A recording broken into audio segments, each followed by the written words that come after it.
On the second day, the puppy had tried to get out again, but it moved much too slowly.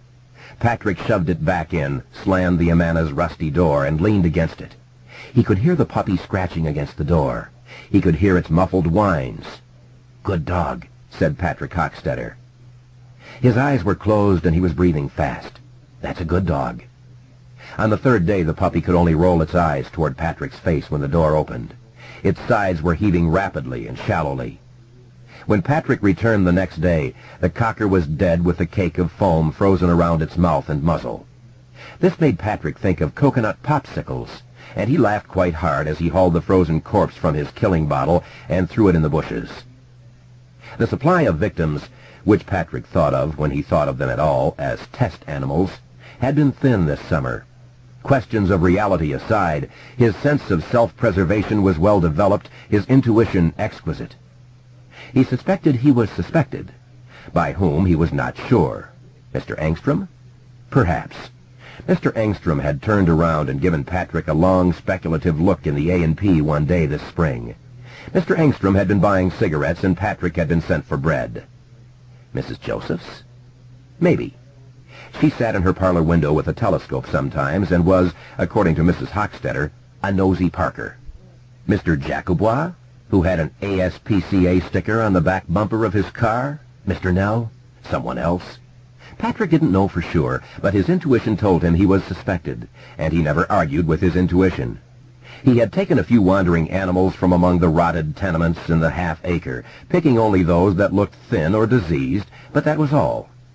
He discovered, however, that the refrigerator near the dump had gotten an oddly powerful hold over him. He began to draw pictures of it in school when he was bored. He sometimes dreamed of it at night, and in his dreams the Amana was perhaps 70 feet tall, a whited sepulchre, a ponderous crypt iced in chilly moonlight. In these dreams the giant door would swing open, and he would see huge eyes staring out at him. He would awake in a cold sweat, but he found he could not give up the joys of the refrigerator entirely. Today he had finally found out who had suspected. Bowers.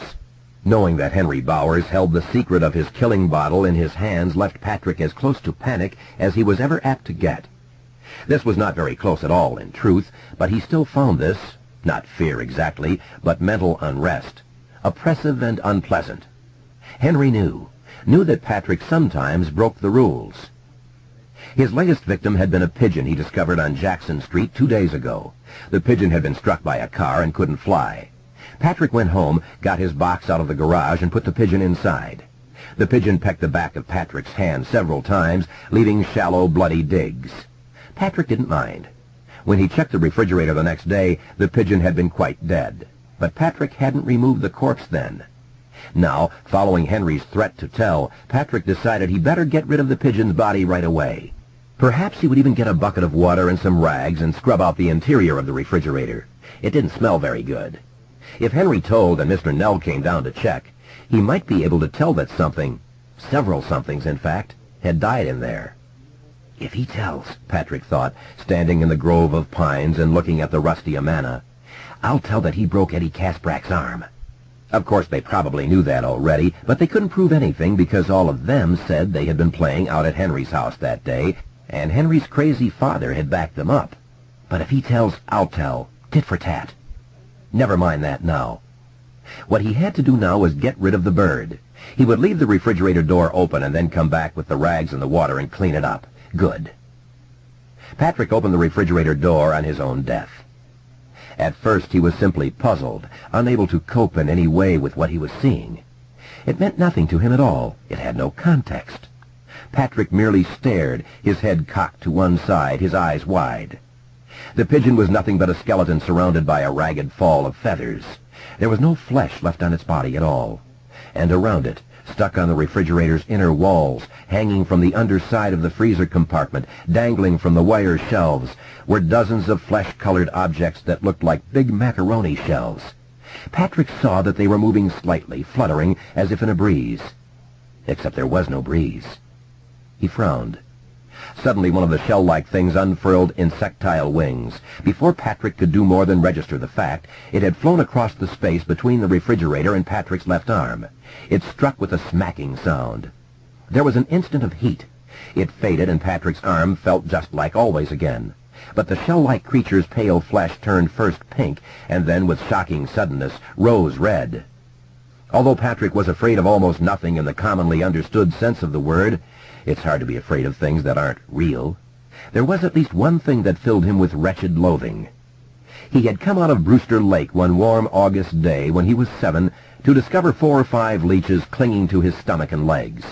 He had screamed himself hoarse until his father had pulled them off.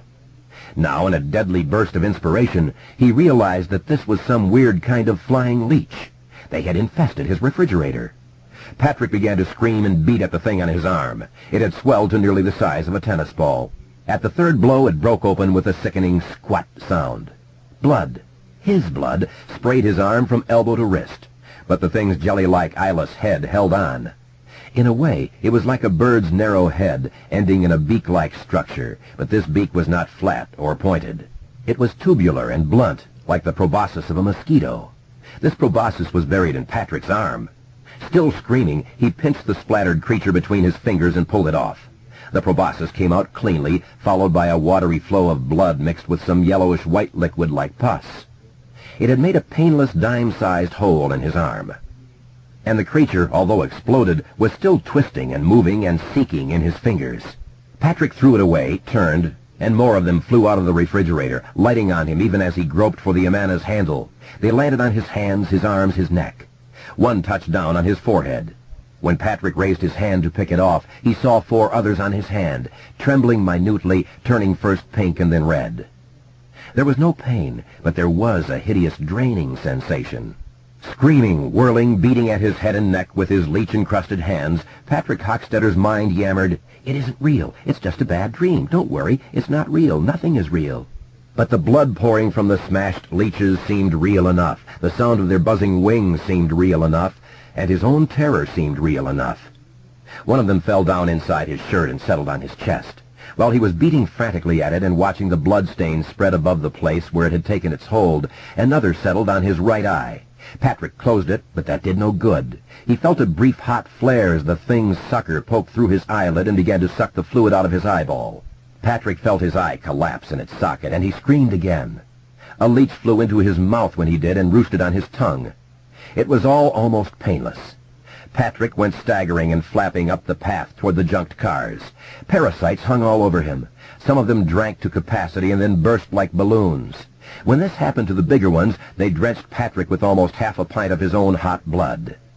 He could feel the leech inside his mouth swelling up, and he opened his jaws because the only coherent thought he had left was that it must not burst in there. It must not. But it did. Patrick ejected a huge spray of blood and parasite flesh like vomit. He fell down in the gravelly dirt and began to roll over and over, still screaming. Little by little, the sound of his own screams began to seem faint, far away. Just before he passed out, he saw a figure step from behind the last of the junked cars. At first Patrick thought he was a guy, Mandy Fazio perhaps, and he would be saved. But as the figure drew closer, he saw its face was running like wax. Sometimes it began to harden and look like something or someone, and then it would start to run again, as if it couldn't make up its mind who or what it wanted to be. "Hello and goodbye," a bubbling voice said from inside the running tallow of its features, and Patrick tried to scream again. He didn't want to die. As the only real person, he wasn't supposed to die. If he did, everyone else in the world would die with him. The man-shape laid hold of his leech-encrusted arms and began to drag him away toward the barrens. His blood-stained book carrier bumped and thumped along beside him, its strap still twisted about his neck. Patrick, still trying to scream, lost consciousness. He awoke only once, when, in some dark, smelly, drippy hell where no light shone, no light at all, it began to feed. 6. At first, Beverly was not entirely sure what she was seeing or what was happening, only that Patrick Hockstetter had begun to thrash and dance and scream. She got up warily, holding the slingshot in one hand and 2 of the ball bearings in the other. She could hear Patrick blundering off down the path, still yelling his head off. In that moment, Beverly looked every inch the lovely woman she was going to become, and if Ben Hanscom had been around to see her just then, his heart might not have been able to stand it.